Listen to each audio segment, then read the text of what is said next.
Entrevista Venevisión. Líder en opinión. Por tu canal independiente, Venevisión. Amigas y amigos, tal como lo anunciamos antes de la pausa, nos acompaña en entrevista Venevisión Felipe Mujica, secretario general del MAS. Bienvenido, gracias por estar con nosotros hoy. Buenos días, ¿cómo estás tú? Muy bien, muchísimas gracias. Hay que hablar de la nueva reunión de la mesa de negociación que se va a llevar a cabo hasta ahora, el próximo 18 de enero en República Dominicana. Con todo lo que ha pasado en las últimas horas, ¿cómo ves esa última reunión? Primero, ¿ves esa próxima reunión? Bueno, recuerda que el 18 de enero es hoy. Y hoy debería estarse ya desarrollando la dinámica de la reunión. De acuerdo con las informaciones que yo he visto, entiendo que hay una declaración de Henry Ramos que dice que Acción Democrática no va porque vincula su decisión a lo ocurrido en las circunstancias de la muerte de Oscar Pérez. No sé cuál es la decisión del resto de las organizaciones. Venía escuchando por la radio el programa de César Miguel Rondón, donde parece que también se anunciaba que la reunión no iría. En todo caso, eso vuelve a formar parte de esa lamentable circunstancia que se está dando con el tema del diálogo, donde, como lo ha dicho el MAS, en distintas oportunidades es un diálogo donde tenemos un gobierno aplicando una estrategia que nosotros definimos como la estrategia leninista. Lenin en algún momento dijo que con el adversario hay que dialogar hasta que tuviéramos en condiciones de aplastarlo.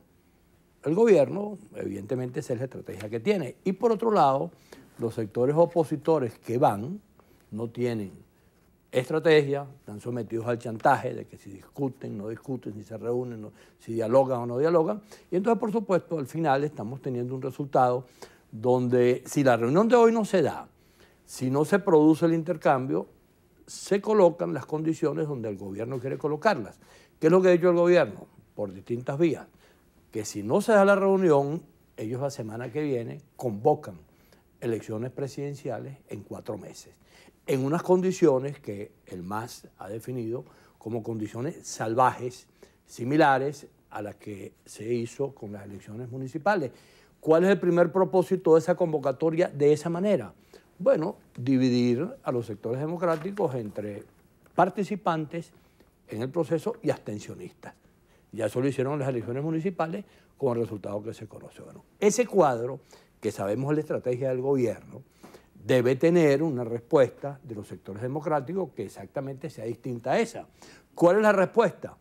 Participar y que el plan del gobierno no se pueda desarrollar y que esa participación en esas elecciones presidenciales las convoquen en el contexto que las convoquen, porque aquí hay claramente una mayoría del país que piensa que hay que hacer las cosas de manera diferente. Pero en ese contexto hay que tomar la decisión de participar y buscar, eso sí, un candidato unitario, un candidato que represente a toda esta expresión de la sociedad venezolana y que se le pueda decir al país, todo esto que está acá, que es la mayoría del país, le propone a Venezuela esta opción presidencial que ayude a que el país resuelva los problemas que tiene, que sea una opción pluralista, que sea una opción que garantice que aquí no va a haber persecución, que aquí no va a haber circunstancias parecidas a las que tenemos en este momento en Venezuela, sino que vamos hacia salidas democráticas, plurales, en donde todos los venezolanos podamos contribuir a buscar soluciones. ¿Y cómo se puede alcanzar ese candidato unitario?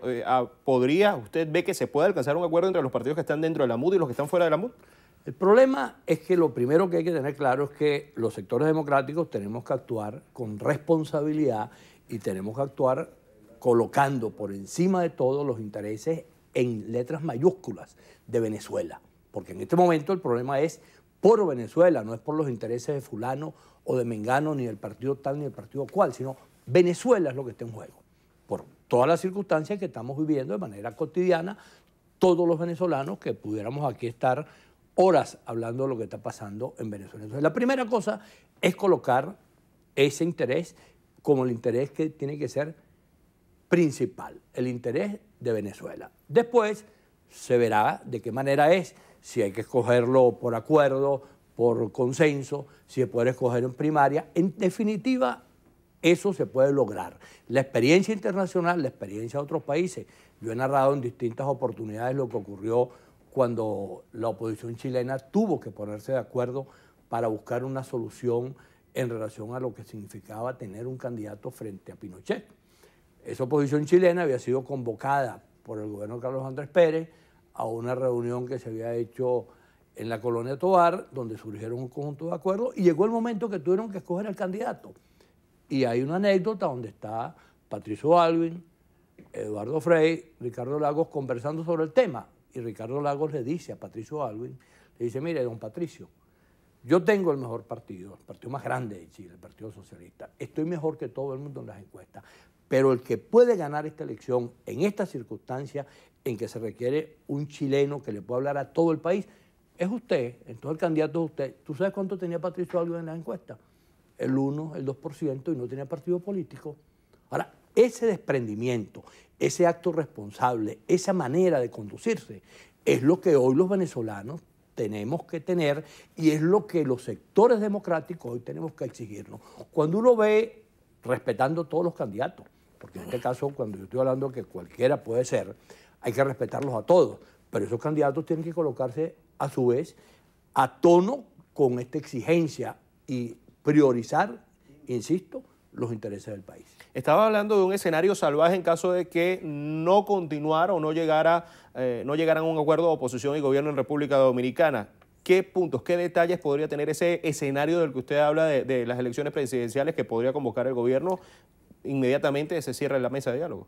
El primero, una convocatoria fuera de tiempo. Se supone que estas elecciones hay que hacerlas en octubre, que es cuando se vence el periodo constitucional del presidente Maduro. La anticiparían. ¿Por qué la anticipan?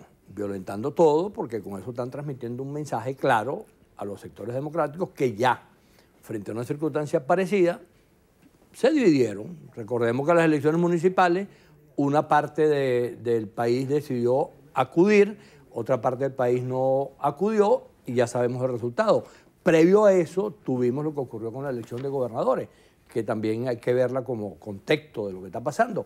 Recuerda que se hizo la elección de gobernadores, la oposición ganó 5, el gobierno o la constituyente plantearon la necesidad de que la juramentación se produjera, un gobernador, Guanipa, en el caso del Zulia, decidió no ir. ¿Cuál es el resultado hoy? Bueno, nadie se acuerda de esa juramentación que fueron los 4 gobernadores que en este momento están en ejercicio. La gente lo que se acuerda es que Guanipa fue gobernador, no se juramentó y ahora el gobernador es del gobierno. Ese resultado político indica claramente el nivel de equivocaciones que no se puede producir, porque el gobierno lo que quiere precisamente es provocar esa respuesta, es producir ese tipo de reacciones. Que la gente diga, bueno, no se puede ir, en esas condiciones no voy. Ahora, la pregunta que hay que hacerse siempre es, hay 2 preguntas. Una, un gobierno tan malo como este, ¿por qué se mantiene? Evidentemente no solamente por sus méritos, se mantiene porque en una buena medida las equivocaciones de los opositores lo han ayudado. Y la segunda pregunta que hay que hacerse es, si yo no voy al proceso electoral, ¿qué camino me propones tú? ¿Hacia dónde cojo?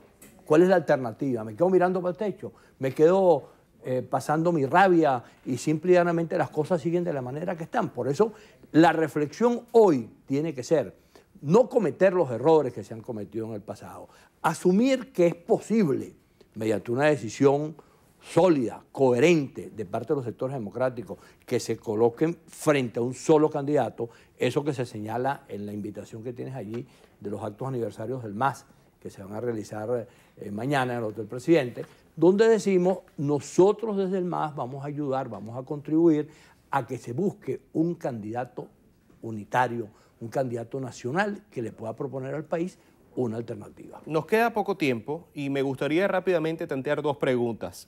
Una, para cerrar el tema de las presidenciales, ¿en qué momento, con cuánto tiempo tienen que realizarse las primarias a su juicio? Yo no soy partidario de las primarias. No. Yo soy partidario del consenso. Ahora, bien, si el mecanismo es primaria, porque ese es el acuerdo global, serán primarias. Ahora, está claro que las primarias es la fórmula que más le conviene al gobierno. ¿Por qué? Convoca unas primarias y el gobierno llega y le pone 500, 300.000 votos a un candidato y después dice, este ganó porque yo le puse los votos. ¿Cuál es la consecuencia de eso? Ahora, tú no puedes seguir jugando el juego que el gobierno te propone. Hay que tener la responsabilidad y por eso puso el ejemplo de Chile y de Patricio Aylwin. ¿Cómo se puede lograr por la vía de actuar responsablemente, de actuar con seriedad, de actuar colocando los intereses del país en primer plano de una manera distinta? Aquí se puede. llegar a tener un candidato sin tener que correr ese riesgo de lo que implican las primarias. 30 segundos nada más para la última pregunta. ¿Cómo está el MAS hoy que mañana cumple ya 47 años? Bueno, cumplimos los 47 años, estamos, como te señalé, contribuyendo a que de alguna manera esta solución de tener un candidato unitario, un candidato nacional se pueda consolidar. El evento de mañana es rindiéndole homenaje a Pompeyo Márquez, fundador del MAS, que lamentablemente falleció el año pasado, y lo vamos a tener a partir de las 10 de la mañana en el Hotel Presidente, donde estamos invitando ampliamente a todos los sectores democráticos que nos quieran acompañar en ese evento. Muchísimas gracias por acompañarnos. Gracias a ustedes, pues. Nos acompañó Felipe Mujica, secretario general del MAS, aquí en Entrevista de Venevisión. Amigos, no se aparten de su pantalla. En segundos nada más, en minutos, Carrieris, Cuadros y Estrenos Estrellas.